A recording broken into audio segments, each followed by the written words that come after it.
Hello, welcome back to Let's Play Hellenica, where we are fighting bandits somewhere near the camp of Cyrus. So let's go.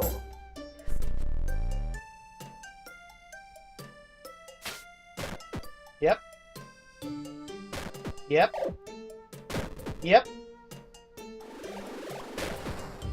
Yep. Yep. Yep. Yep.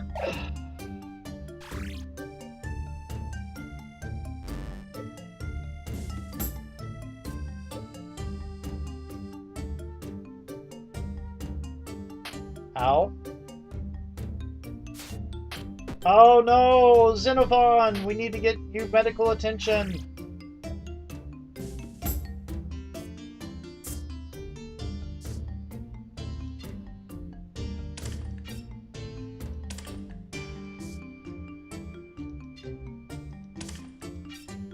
Actually, no.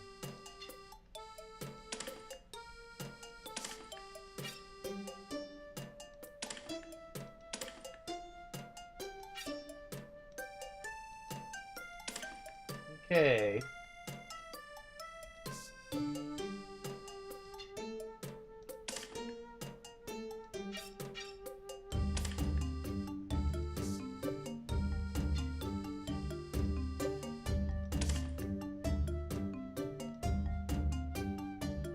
I'm gonna do that, because I know it's kind of a little bit of a waste, but oh well.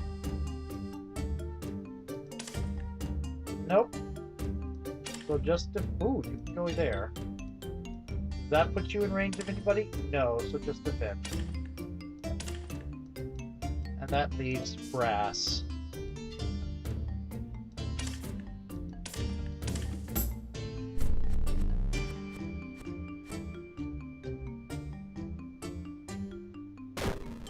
Oh, you lived. You didn't. You're stunned.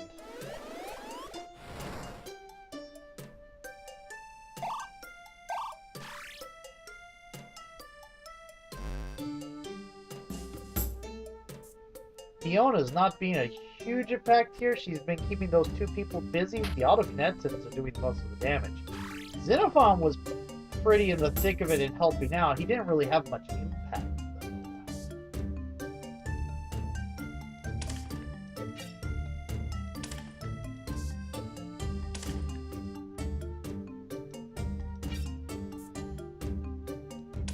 There we go.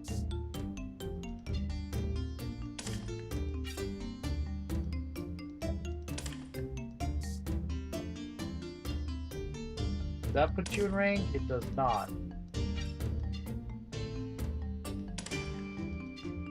That should.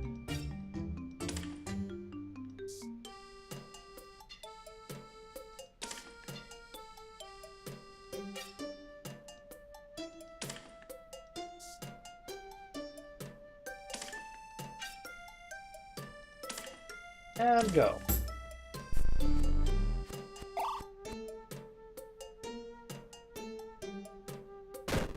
Yep. Yep. Yeah, I thought so.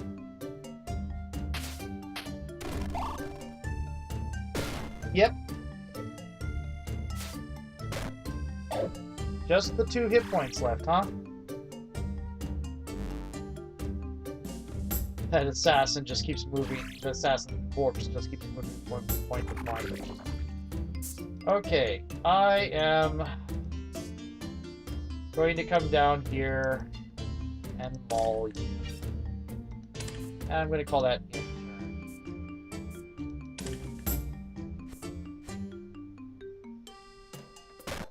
There we go.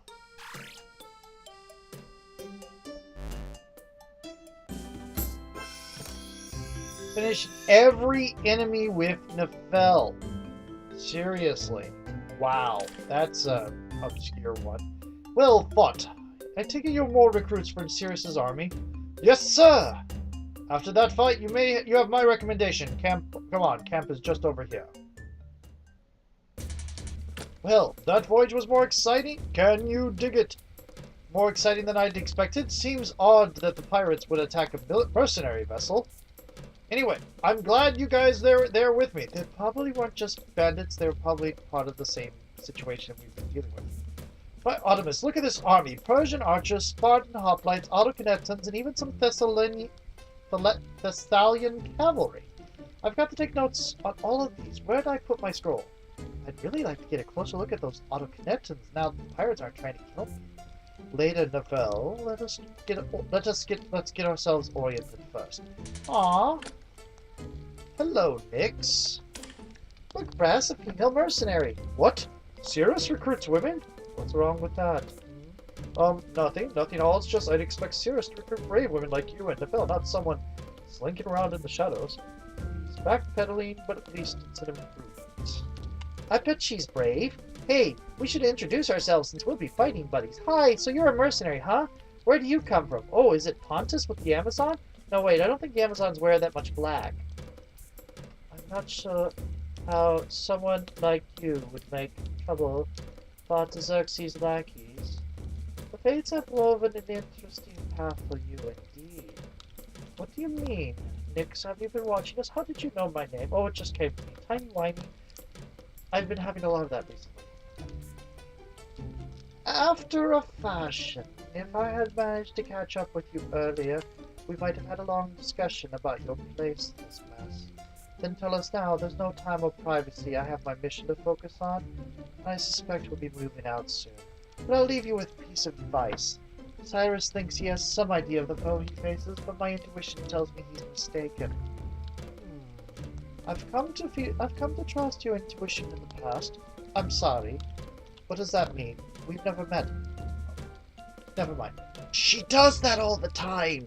She talks about other timelines and such. It's weird. If you have the choice, stay away from the front lines, or better yet, avoid the battle entirely. Never! A Spartan strives to be where the fighting will be fiercest. The greater the battle, the greater the glory. I see there's no point in talking sense into your Spartan pet. Hey! Listen to me, Arctos. The Shadows have been keeping an eye on you. But we're not the only ones. It seems half of Artaxerxes' agents are interested in your comings and goings. Oh, that explains why we run into a fight almost every time we leave a city. You have some greater part to play in all this. Don't lose your life in a pointless scuffle between Persian royalty. You want us to run like cowards? Won't do us any good in Hades, at least not... Never mind, just try to stay alive. Wow, anything we can look at? Apparently not. Commander Cyrus isn't in his tent right now. Commander Cyrus, right?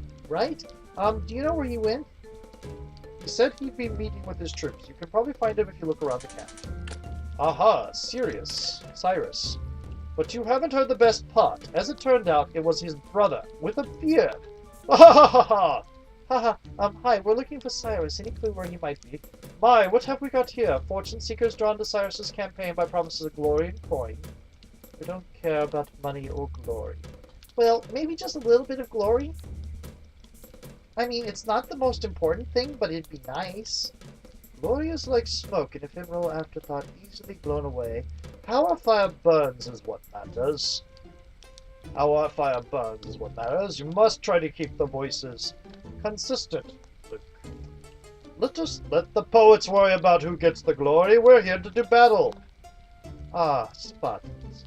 I think you'd join the battle even if there was no promise of silver talents. Still, it's good to have you at our side. Let's not get ahead of ourselves. We need to find Cyrus and learn if the purpose of his campaign is to depose his brother or just to put down a minor revolt. Well, that depends on whom you believe. The official word is that all these soldiers are just here to put down an Egyptian revolt, but that hardly makes sense. For one, Egypt was conquered by a less impressive force than the one assembled here. You hardly need Spartans and autokinettons to put down a few rebels. You also have to consider the character of Cyrus as a satrap. He earned the disdain of both his father and brother for his magnanimous treatment of defeated rebels in his province. It wouldn't be like him to bring terrible war to the Persian people. That's probably why the rumors got started. Rumors about Cyrus leading a campaign against his brother for the throne, which would free Persia from the iron grip of a cruel tyrant who fancies himself a god? Of course, the other reason the rumors are flying is because I started them. You what? Such insubordination, your loose lips endanger the whole campaign. And if it's not true, you've risked bringing the wrath of Persia on Cyrus and all his men. From the moment we landed here, our lives were at risk. My tyrant of a brother is the paranoid sort who has spies everywhere. By now he's learned of us landing here, and within a day he'll ride out in full to meet us. Your brother? You mean your Cyrus? They don't let just anyone wear this crown. Oh, right. I should have noticed that to begin with. Or the fact that the game said Cyrus. So why then the rumors? The trials before us will be great, with much risk and bloodshed. I couldn't ask these men to follow me to our possible deaths unalive, but I also couldn't announce the true reason I was raised in an army. The men here know what they're getting into, and now you do as well, assuming you wish to stay. But if you're the commander, why aren't these men standing at attention? Do you really tolerate such lax discipline? When you're under my command, you are my friend, not some cog in a field mechani. Tomorrow we march together to Panaxa, into what you Greeks call Ares' dancing ground. We'll spill blood together, maybe even die together. That's what unifies us. So what of it, friends? This is our chance to stop Artaxerxes before his armies wreak havoc upon the Mediterranean. If we win, perhaps Greece will think of it as just a dynastic skirmish half the world away. But if we lose, they might soon see the extent of my brother's madness and barbarism. Hey, Xenophon and mercenary. I don't know about this. If half the things I've heard about the Persian immortals are true, we could be in for the fight of our lives. What's that supposed to mean? Oh, I know. The immortals are an elite Persian heavy infantry unit that was formed by Cyrus the Great 120 years ago. They played pivotal roles in most of Persia's military conflicts, notably the invasions of the Punjab regions to the east, where they would... Yeah, get the point. What's fighting them like? I heard they can spit fire hotter than a Hephaestus furnace. Well, since the time of Artaxerxes' ascension to the Persian throne, there have been some scattered reports that the immortals have displayed supernatural powers, but they haven't been verified by any reputable source, so they could just be rumors. They're not. They have supernatural powers. How would you know that? Oh, timey-wimey, yes. Other timelines, thingy-what-jiggers. Yes, that sort of thing. Right. Bah, you could have just said you don't know. What's this about immortals? We're just discussing what fighting them might be like. You know, are they actually superpowered monsters? My brother's powers are dark and terrible, and he's found ways to siphon some of them off into his lackeys. I've seen an immortal throw a man through a wooden wall, but you know what else I saw? I saw him die when my sword severed his head. Ah, that's Cyrus! For all their power, the immortals can still be killed by regular men, and we have the best men in all the Mediterranean in our company. Hurrah! I'd like to see an immortal wrestle with an autokineton's blades. Ah! Tomorrow we will remind them and all the Mediterranean that victory comes not from the powers you possess, but the courage to trust yourself and the men next to you. And our righteous stand shall shake the world so thoroughly that future tyrants will tremble in fear at the memories of our company. Hurrah for Cyrus! I can't believe you just walked up and talked to Cyrus. Wait, you knew that was him? Of course, I recognized him.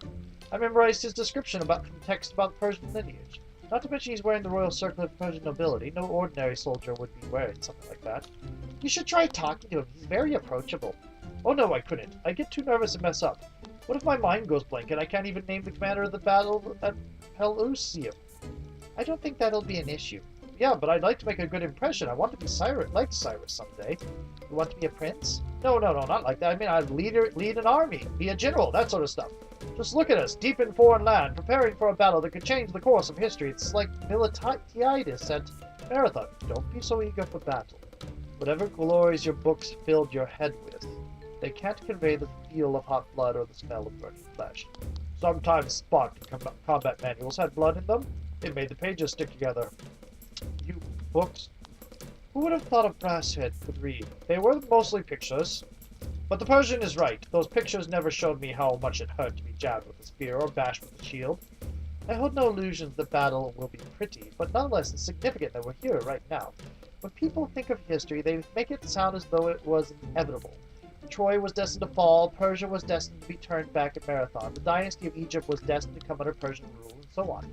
Yet there were so many critical points, so many people that tipped the scales one way or another. If Pausanias had invaded and attacked from Mardonius at Plataea, we might all be Persian subjects today. Think of it as a great chain going back 1,000 years, each link a hope, decision, or sacrifice of those who came before us. I hope one day to be a link in this chain, doing my best to protect civilization and culture from future histories. And we're back to you. I doubt history will care if you forget a general's name when speaking with Cyrus. Never underestimate the power of a historian. Once you make a fool of yourself, they will forever write you down as one. Perhaps I could prepare myself by going over Cyrus's tactics. I've talked a bit with the other commanders in the camp. It seems that Cyrus favors a sort of hammer-shaped deployment. A particularly heavy unit of autocannons smash into the enemy's flank and press through the lines horizontally. It's a fascinating strategy, but I'm not sure how well he'll be able to deal with attacks on his own flanks. I guess Persians aren't known for their cavalry, but still, and I think that's how Alexander beat the Persians. Oh, Zeus, here he comes. Is he looking at me? I better be ready to catch him if he fails. Greetings. So you're the inquisitive Athenian that my commanders were telling me about. And I see you've made friends with Nefel's band of heroes, was it? What? Who told you that? It's a mystery! Hi, Nefel. I just wanted to say the hammer formation is incredible, something the world has seen before, well, except for the Battle of Kadesh. But that was an accident on the Egyptians' part. Accident? Oh yes, Egyptian chariots are difficult to steer, and the muddy terrain only made things worse. So Ramses III's chariots kept going after the cavalry skirmish and ended up smashing right into the enemy's flanks. He won the battle, although it said the rain was so thick he hardly knew what he was doing at the time. But when he made history at Naxa tomorrow, it won't be an accident. Slow down, Xenophon. The hammer formation might win a battle, but a war lies before us. My brother has held Persia in iron grip for so long, few people can imagine him being defeated. We need to show my people that even if he is a tyrant god, his power is not absolute. How do you plan to do that? My spies tell me that Egypt is an oil keg that needs only right spark to ignite. With Artaxerxes' armies preoccupied here, their flame of independence will have time to burn. Then the Persians will know that his tyranny can be resisted. You are opening up for the jackal to be successful. You're stating yourself as a sacrifice. But won't a revolution in Egypt mean Persia will lose control of it? I'm not my brother. If the land of the Nile deserves its freedom, I will grant it. It is a king's duty to honor and safeguard his subjects, not tyrannize them. So it was with the kings of old. And so it will be again when the pretender king falls. A Magian! I had no idea any of you survived when my brother... I am so sorry. The sin is not yours to atone for, and if you are true to your words, I would gladly accept you as my king. I am glad to hear, but first we must win this war. I need talented individuals such as yourselves to travel to Egypt and help topple my brother's regime. A free Egypt would be a symbol of resistance that will strike Artaxerxes. Oh, bloody, I clicked the head now. What do you want to do, Diana? Should we join Cyrus in battle at Naxa or try to aid the rebellion in Egypt? How is that even a choice? We could be at the center of the battle that ends the threat of Persian hegemony. There's nowhere I'd rather be than at the heart of a battle. You should listen carefully to Cyrus. This battle won't be won or lost in a day. We should go where our talents can best serve the rightful king. That lady in black seems to think staying was a bad idea. That's because she's a weak-spined coward. I don't think her warning should be dismissed so lightly. Where you go is your choice, but I know I'll be at Cyrus' side for the battle tomorrow. We'll be just like Achilles and Patroclus. That is a rather unfortunate comparison. Both of them died mostly to their own egos. I mean, sure, other people killed them. But, you know they both die in that story. Thank you, Nefel! Right? New path unlocked. That unlocked both paths because right now there's nothing to look at.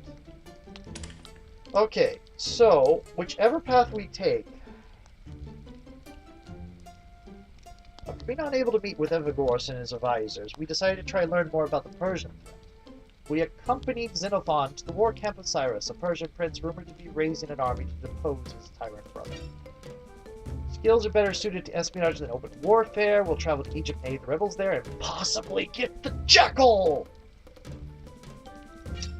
Our best chance at taking down Artaxerxes is joining Cyrus's army at Naxa. Greece will be able to rest easier knowing a tyrant doesn't cloud our future.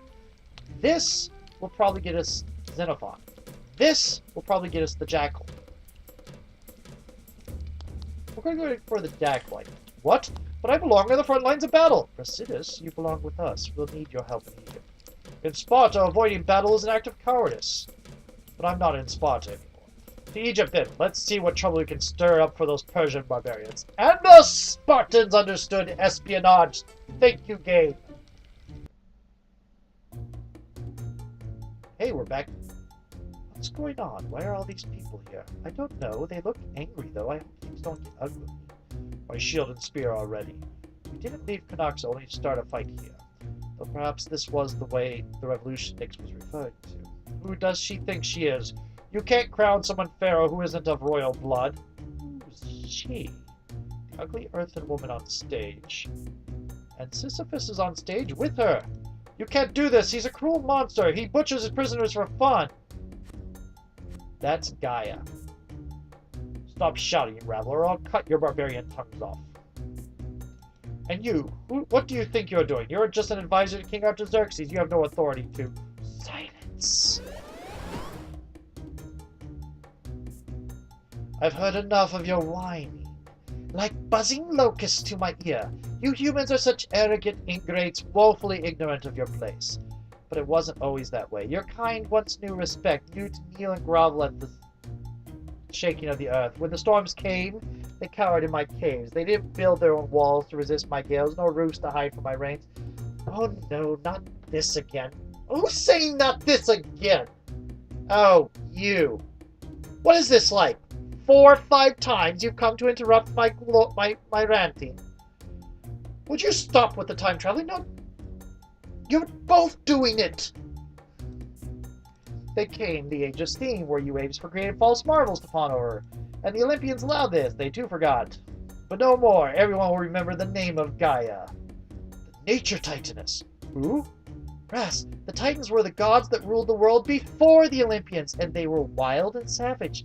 It's only after they were overthrown that humanity could start forming civilizations. They weren't killed, imprisoned, but Gaia was the oldest and strongest of them. And you can't kill them. Even the one that was cut up into thousands of pieces is still alive and kept imprisoned because you can't kill them. That's what it means to be immortal. I thought Artemis was just testing me with her silence, but now I worry that... Bah! Artemis is a god. She's more than a match for this nature witch. Gaia saw the world born, Brass. She was part of it. Maybe she still is. Now I must head to Canucks, and that fool Prince Artaxerxes has jeopardized our plans by being coaxed into open warfare. Sisyphus, as my pharaoh, I expect no such failures from you. Keep these insects in mind. I will do everything to make them respect and fear you. Xenophon and Cyrus are at Canucks. Even with all their autokinetons, they can't hope to stop Gaia, can they? So, Nix's warning was right. We must go back and leave the Egyptians to the likes of Sisyphus. Bow down, scum of the Nile, or do I have to behead some of you? Never! Hello, Hakor, aka the Jackal, and we are going to the next video.